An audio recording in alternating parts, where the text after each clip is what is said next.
تیپی هونەری مناڵان ساڵی 1990 لە شاری سلێمانی بە سەرپەرشتی هونەرمەند مۆفەق عارف لهۆنی دامەزراوە و چەندین شانۆیی و کۆنسێرت و بەرهەمی تایبەتیان پێشکەش بە مناڵان کردووە. تا ئێستا ئەم تیپە هونەریە لە چالاکیەکانی بەردەوامە و پێی ناوەتە ساڵێکی نوێی تەمەنی هونەریەوە.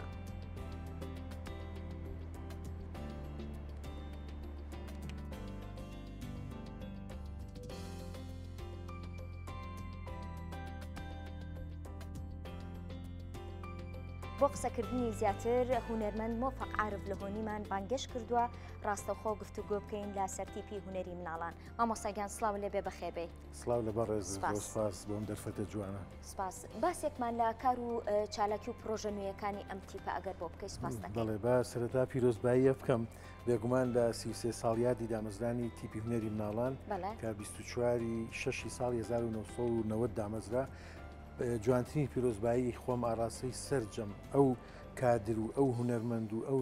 نووسەر و ئەو ڕووناکبیر و ئەو مناڵە چاوگەشانەی کە لە ماوەی ئەم 33 ساڵە بە بەردەوامی لەناو ئەم تیپەیە کاریان کردووە و هەنگاوی جوانیان ناوە بۆیە پێم خۆشە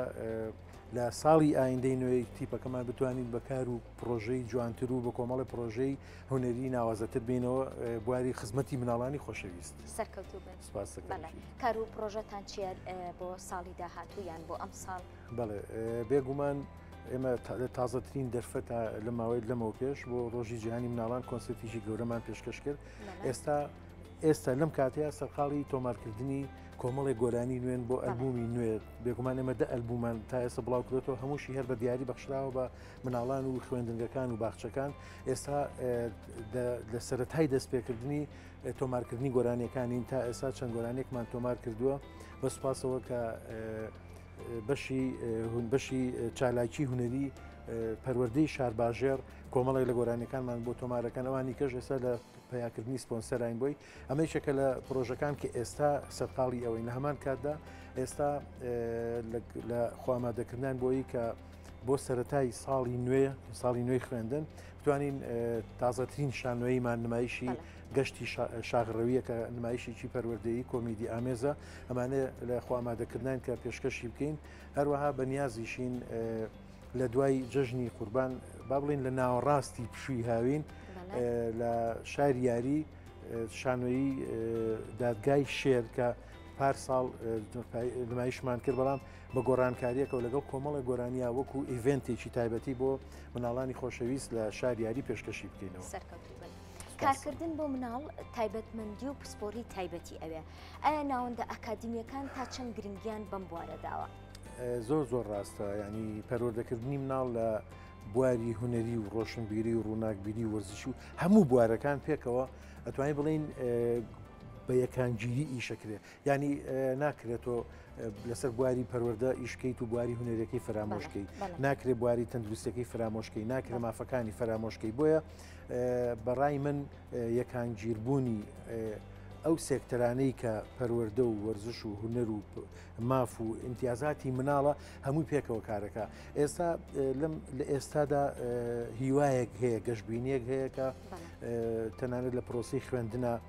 پیاچونەوەک هەیە بۆ میتۆدەکانی خوێندن ئێستا سێرەکەی لە بەپێی ئەو قۆناغانەی کە مناڵ پیاتێ پەڕەبێ لە قۆناغی ساواییەوە یا بڵین باخچەی مناڵانەوە بەرەو بازنەی یەک بۆ سێ ئەکات اونجا بازنەی دوو کە 4 بۆ 6 ئەکا و بۆ سەرەوە سێرەکەی هەوڵ ئەدرێکە میتۆدی نوێ منهەجی نوێ تەنانەت هەوڵ درراوە بۆی کە بتوانین ئەو میتۆدەی کە هەیە لە باخچەکانی ساوایانەوە کە لە ڕووی هونەریەوە زۆر باشترە ئەو پەرەی پێ بدرێ بچێتە قۆناغی خوێندنیشەوە ینی تەنها هەر لە باخچە نەمێنێتەوە چونکە ئەگەر دیقەت بین لە باخچەکان بۆ خۆی پەروەردەی هونەر بۆ بە بەشێکی گرنگ لە ژیانی ئەو مناڵە چونکە یاریتیایە سەمایتیایە گۆرانیتیایە موزیکیتیایە شێوەکاریتیە ئەمە ئەگەر پەرە بسەنێ بەردەوام بێ بچێتە خۆناغەکانی بازنەی یەک و بازنەی دوو بچێتە حەوبۆنەوە بە دڵنیایی هەنگاوێکی زۆر باش ئەبێت لە ڕووی کواڵیتی و لە ڕووی بەرزکردنەوەی ئاستی بە تایبەتی میتۆد و منهەجی خوێندنی بە تایبەتی لە بواری پەروەردەی هونەری مەبەستمە.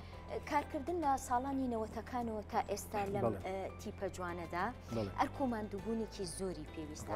چ پاڵنەرێک وای لەبەر ڕێستان کرد کە ئەم ئەرکە پیرۆزە بپارێزن؟ ڕاستەکەی یەک دوو جاری کەش من ئاماژەم بۆ کردووە کە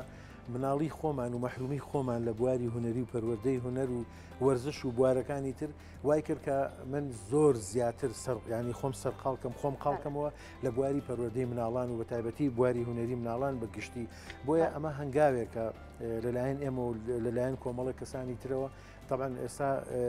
گۆڕانکاریی زیاتر ینی وەرچەرخانێکی باشتر بە دیەکرێت لەگەڵ ساڵانی 90 و پێشنەوە دەکان ساڵانی پێشنەوە دەکان تەنانەت ینی مامۆستای تایبەتیش نەبوو بێ لەوەی کە خولوب وەرکشۆپ نەبوو بۆ مناڵان چالاکی خوێندنگەکان ینی تەنانەت لە ناو چەقی شارەکان ئیشەکرد ئێستا سیرەکەی هەنگاوەکان باشترە ئەچێتە ناو گوندەکان ئەچێتە ناو شارۆچکەکان بێگومان ئەبێ بشتێت چونکە ئەو مناڵی کە لە هەر شوێنێکی ئەم کوردستانە یا لە هەرێمی کوردستان و لە پارچەکانی تری کوردستانیش بێ